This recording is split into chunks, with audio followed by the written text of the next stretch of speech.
Hickok 45 here. We're going to do some basics on what a gas-operated rifle is all about.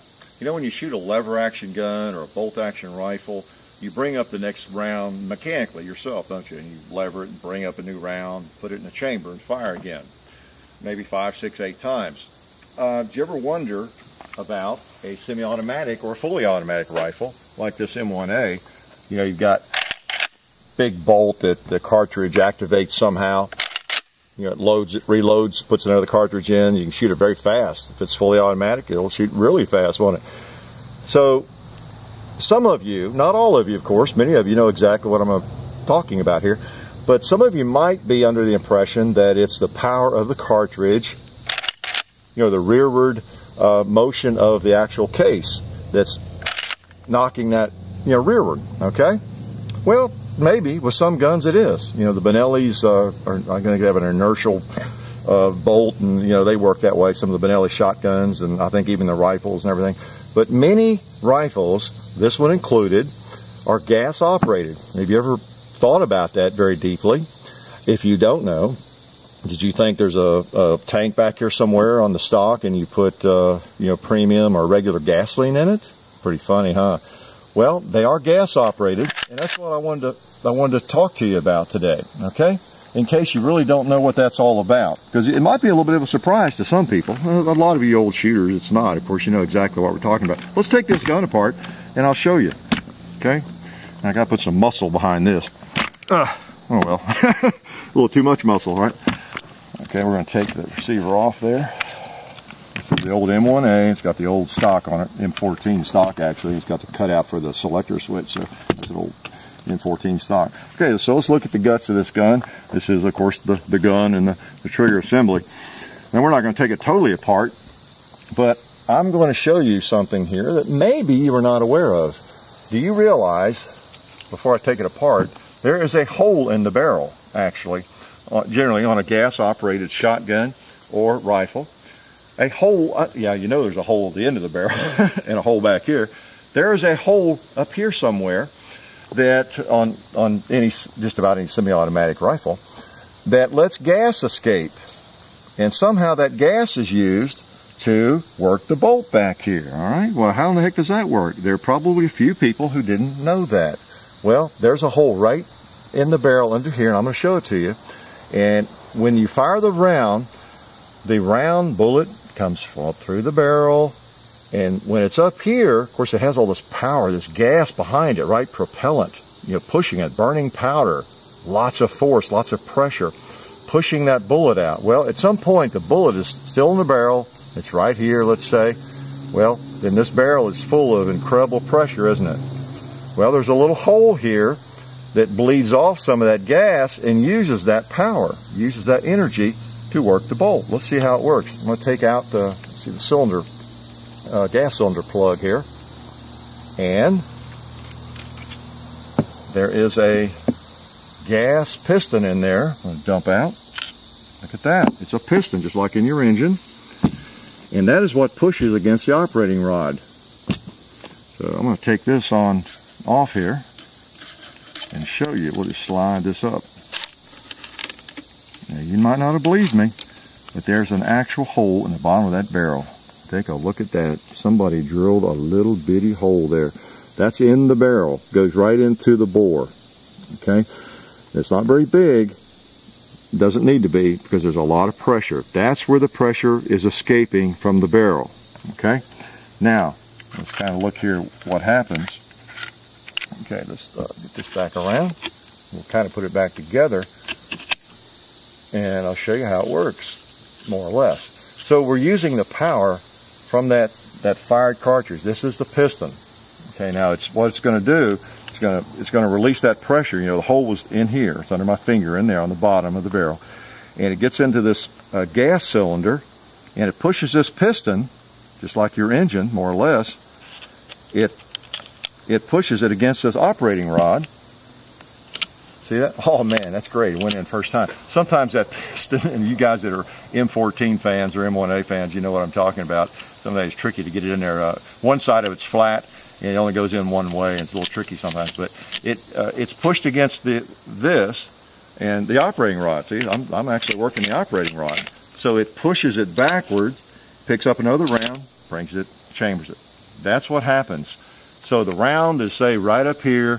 The pressure is coming through that little bitty hole in there you can't see into this gas piston. It's pushing this piston, it's into the gas cylinder, and it's pushing this piston rearward against the operating rod, which is pulling the bolt back and picking up another round.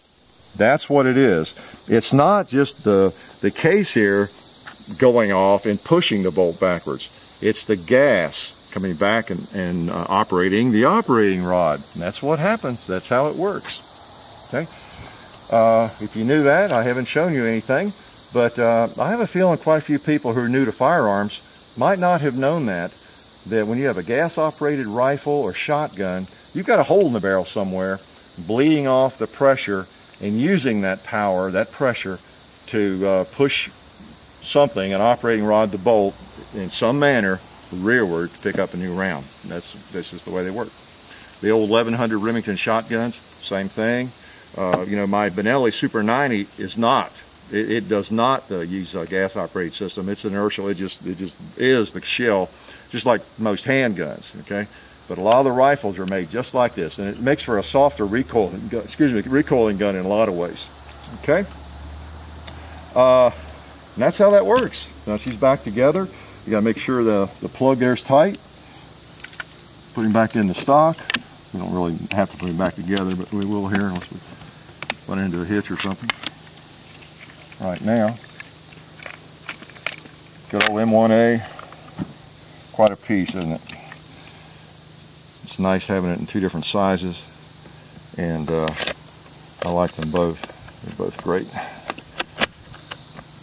Okay, ready to fire. Put a magazine in it. Here we go. So again, we're bleeding off right down there, going into that piston. That's why you got to make sure that's tight and it's pushing the bolt back. That's how it works. Now I brought a couple others out here. We're not going to go into great detail. The AK, hey, that's fairly well-known firearm, isn't it? Same thing, just a totally different. Now, yeah, we're going back into the 30s on that design of the M1A, right? And then we're kind of in the 40s on the AK. Yeah, of course we know these are fully unloaded. So, same thing. What happens here? Let me take the spring out. Is you have the hole here. It's a little different. The AK is a different sort of animal, but the round is coming through the barrel. Round gets up here. The gas is behind it, and it comes up. There's a hole. It's a pretty good size hole. Comes up through here into this chamber, and it pushes the rod. See how you'll see how long this is. See, that goes all the way up into there. So let's see the carbon deposits on that is pushing back against that, and that is tied to the bolt here, of course. Okay, and it pushes it rearward. Okay? So it operates the bolt, just all one piece more or less, and comes back, picks up a new round, puts it in the chamber. See? So it's gas operated. That's what that means, the term gas operated. If you didn't know that, I guess I ought to put the spring in. Might work a little bit better, right? I hate these guns where they're so unforgiving. You can't leave major parts out and they still work. And I don't know what the designers are thinking about. I guess they assume we're smarter than we really are. Okay. Yeah, we're not gonna. This new one is a little. You know, it's funny. The old AKs, you just pop them apart, pop them back together, and no time, no problem. You get a new one like, there we go. All right, that's the Arsenal, by the way. But that's how it operates. So you got the hole, the gas is coming up into here and pushing the rod, and you can actually see through the little holes. It's kind of dirty. I need to clean that a little bit. Just pushes it back, picks up another round. That's how it works. Gas operated. Now the AR-15, M16, all that family, same thing, except it's a different sort of animal. We're looking at the 50s on this one. 30s, 40s, and into the 50s. We've got this, what do they call it, the gas direct impingement, system, where it doesn't have an operating rod as the other guns do that it's pushing on out here, but you still have a hole in the barrel, which is under this sight assembly. And let's see, I guess it's right here. or is it there? I don't know. I've never taken one of these apart. But you have a hole in the barrel, either right there or here. I think it's over here. It's coming up into this assembly. And see this gas tube? That's what this is. See? So the pressure, same thing. You know, your bullet's out here. You got all that incredible pressure behind the bullet. And some of it's bled off up into this gas tube, which comes backwards and into the chamber, pushes the bolt rearward. Now these are a different sort of thing. You know, there's a lot of talk about the newer designs where you have more of an operating rod and a piston system that some people are swearing by, you know. Get this close. And, you know, there's a lot of controversy about which is better and which you might want and all that sort of thing. But since it's such a common gun, let me show you this quickly too, how this is. So there's well, let's see, get this out of the way here. So the gas tube is pretty clear under the handguard. You don't normally see those, so you might not have known there was a gas tube there, if you're a new shooter. And it comes out, you can see it down there. And I don't really have, yeah, do I have a pointer? I always have a pointer. I have my little knife here. So I think you can tell what I'm talking about, but you know, right there, that's the end of it. That's the end of the gas tube. It's a little dirty. But that funnels the gases, hot, powerful gases, into the bolt, into the carrier. See that? That when you put this in, that slips right. I can't really do it like this, I guess, but it slips right into that.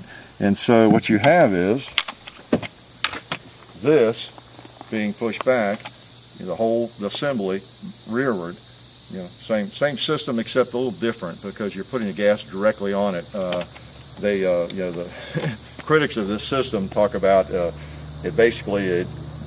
bolt gets thrown up on you with every shot, because if all that gas is coming back through that and into the bolt, it's getting the dirt, you know, and the burnt powder, if there is any residue, more of that's coming right into the bolt. But you know, they work pretty well, don't they? One of the problems early on in Vietnam was that they were when they first adopted the M16 AR-15 system, they were using powder that was dirty, and I think it was a slower burning than it needed to be, if I'm correct, and it was causing these things to malfunction. That's one of the sad things that happened early on. That, and they weren't chroming the chambers, but they were using powder, and it's coming right back into the bolt. So you need a really clean burning powder. You need a system where it's burning all the powder, the residue, as much as possible, so you don't get clogged up. But same thing, just pushes that rearward. And there's your gas tube to prove it. I'm not making it up. So again, for you new shooters, people new to firearms, you know, gas operated rifles, you know, what the heck does that mean? If there's a hole in the barrel, the gas is from the powder burning, and it's being funneled back one way or another to push the bolt rearward, pick up a new round, and get it to work right. That's what's happening. Whether it was designed in the 30s, 40s, 50s, or yesterday, that's pretty much the system. So that's what gas operated means, and I knew you were worried about it and wondering about it. So I thought I'd just kind of demonstrate for you today and give you a little basic information.